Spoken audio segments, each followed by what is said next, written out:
I think most of us who are leaders in churches, we really want our church members to experience everything the Bible talks about relationally, all the one another life, the rich tapestry of relational life. We also probably want our members to become invitational and to build relationships redemptively outside the church and connect with people. We don't want people to just be strangers who come in on Sunday and leave on Sunday and they're still strangers. But I think in today's culture, we probably can't assume that people have the relational skills we'd like them to have.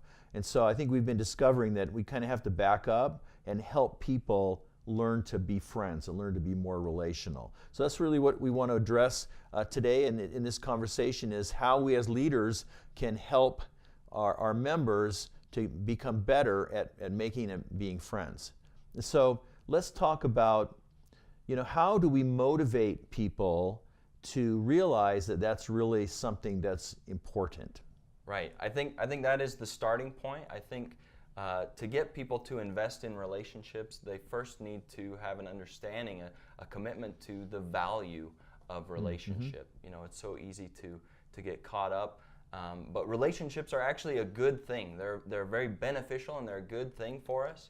I like to go back to the book of Genesis, where you've got Adam in the Garden of Eden. God placed him in the garden. He has everything he could ever want. He's walking in relationship with God, and yet God says it's not good for the man to be alone. And so right there, God is saying, this isn't the perfect situation. Right. And He says, I'm gonna create a helper for you. So God gives us this gift of relationship to actually benefit us. Okay, awesome. And so I'm convinced, but I'm not sure what to do. So if we're going to train our people to be more relational, what are some of the core concepts, or what can we help them with to succeed at some simple steps to learn how to do that? Right. Yeah, don't assume anything. People may want relationship, but then they have no idea how to make that happen in their lives. So I like to use the acronym GIFT, G-I-F-T, to give us a framework, some steps of how to build and grow relationships. Okay, the G stands for what? For greeting. That's the best way to start a relationship, just for greeting. Say hello, a warm smile, get to know someone. Okay, so we're going to try to train people with just some simple greeting skills. Mm-hmm. Okay, what about the I? The I would be the next step, and that would be to invite someone. Train them to be invitational into their own life, invitational to church, but train them how to ask someone and seek out them to participate with them in a relationship. Now, when we think invite, we're talking to church leaders, we think about invite to church. That's not necessarily what you're saying, is it?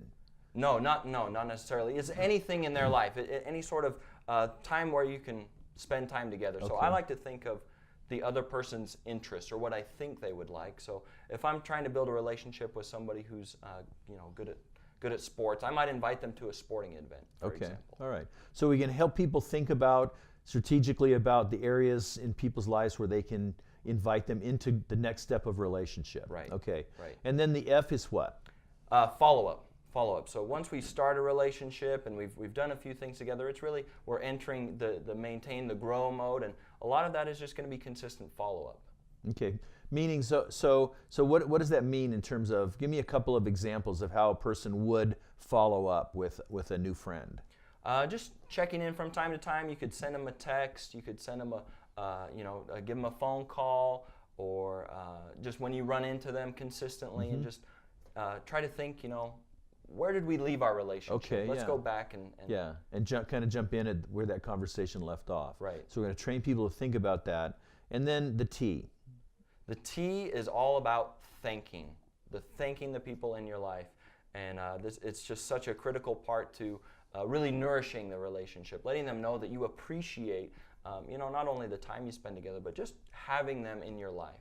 Okay, that's great. And by the way, we have a related resource. If you look at the page below, you'll see a link to another video that explores this whole gift idea and these steps in more detail, so you can learn more what we're talking about.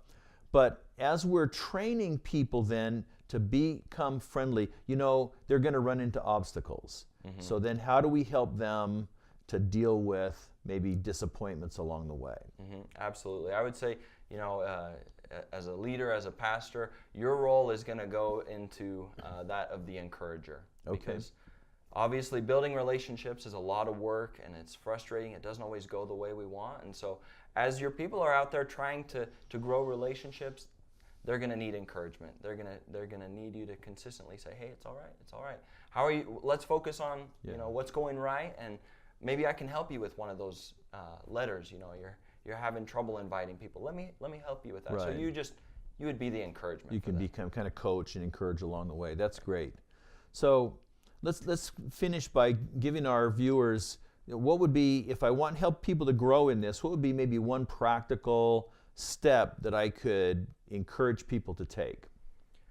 Well, I would encourage them to watch this video so they know about gift. Right, they can watch the related video. Yep, and then once they know about that, just challenge them to take one aspect of the gift acronym, and say, hey, over the next week, I just want you to greet one new person, or I just want you to invite one person in your life to be involved with you, to come have lunch or dinner with you or something. Okay, so that's really helpful, because you're helping us to make this simpler, to break it down into some skills and some basic attitudes. And so we really know that we really want our group to be relational, and relationships are so important to the whole gospel, the way God has set it up. And so hopefully this will help you to train the people in your ministry to know how to make a friend.